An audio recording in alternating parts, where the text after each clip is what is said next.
Hello and welcome to another Hand Drink Solo Wine Info video, and today we're talking about the very exciting field of AI in viticulture. Mostly because I recently interviewed the CEO of a very exciting company called Terraclim. Now Terraclim are this amazing team of insanely intelligent techies and viticulturists and scientists that take things like satellite imagery and data from weather stations and then other parameters like proximity to the ocean or soil aspect, and they layer all of these parameters on top of one another. Up to 44 different parameters are used to analyze certain vineyard sites. And what they then do is take, say, the top 10 Chenin Blancs in South Africa from 2024. And they go and study those vineyards and compare the parameters. And they find out that, unsurprisingly, these Chenin Blancs often share a whole range of parameters like aspect or solar radiation levels or proximity to the ocean, even summer rainfall. And some of the side effects of these studies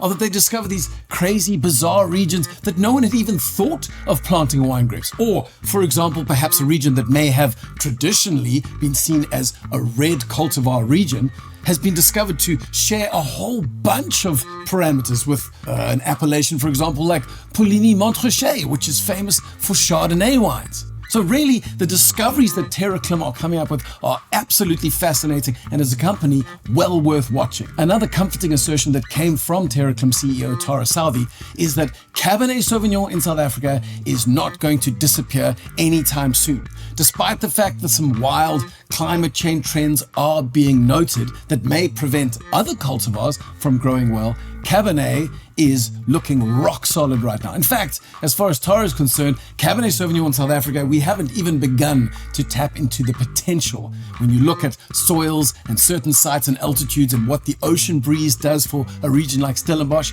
it is really a very exciting future for Cabernet Sauvignon in South Africa. Incidentally, if the study of these sorts of climate zones or soil and solar radiation and cultivar parameters fascinates you, then make sure that you subscribe to the Hand Drink Solo YouTube channel, because we have almost 400 videos just like this one. And give us a like, because it helps more people like you to discover our content. Now, the reason that we've been talking about Terraclim and Cabernet Sauvignon is because today's Hand Drink Solo wine of the day is the Rudi Schulz Family Wines Dungeons Cabernet Sauvignon.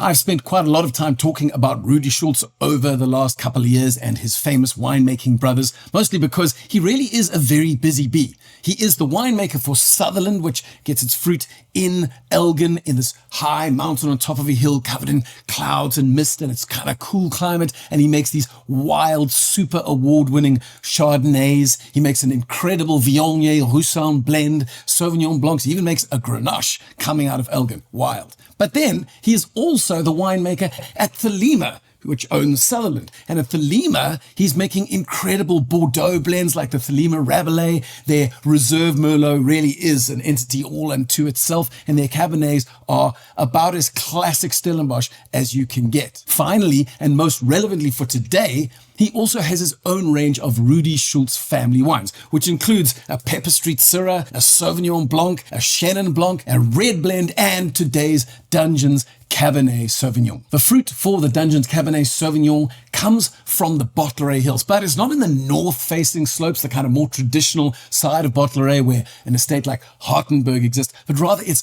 over on the other side. So the vineyard actually kind of faces southeast on a fairly gentle slope. But these vines, which are fairly old, are planted into these super coarse, gravelly, sandy soils, which is fantastic for helping to develop concentration in a grape like Cabernet Sauvignon. Another little interesting fact about the vineyard is that the vineyard poles that are usually used to support the wires that support young vines have rotted away years ago. In a turn of events, it's these ancient sturdy vines where the cordons are actually holding up what is left of some of those training wires and poles. But this vineyard really is a little monster unto itself, kind of like a zombie Walking Dead version of a trellised vineyard. But while we can discuss parameters like aspect or altitude or soil or zombie vines, that does not in any way tell us what the wine tastes like. So let's get into the glass and see what Rudi has in store for us.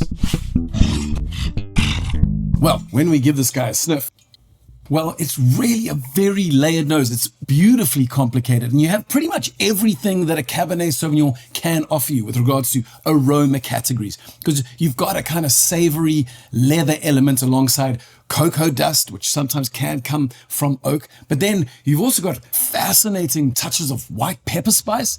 And right down the core is a very faithful, very true classic seam of black currant fruit, quite clean, sweet black currant fruit. And that is contrasted with a slightly more savory element of what I could only describe as roasted black plum. Just loads going on the nose. But let's give it a sip.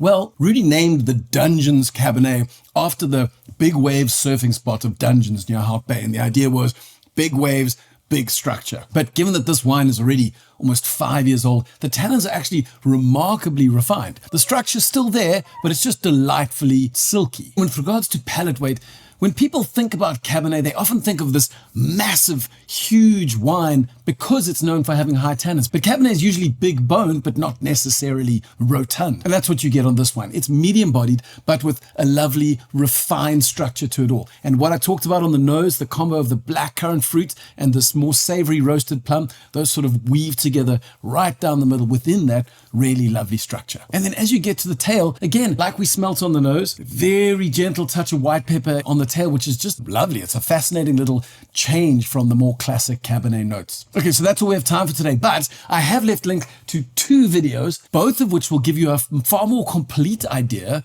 of the potential of Cabernet in South Africa, because we are producing some absolute gems right now.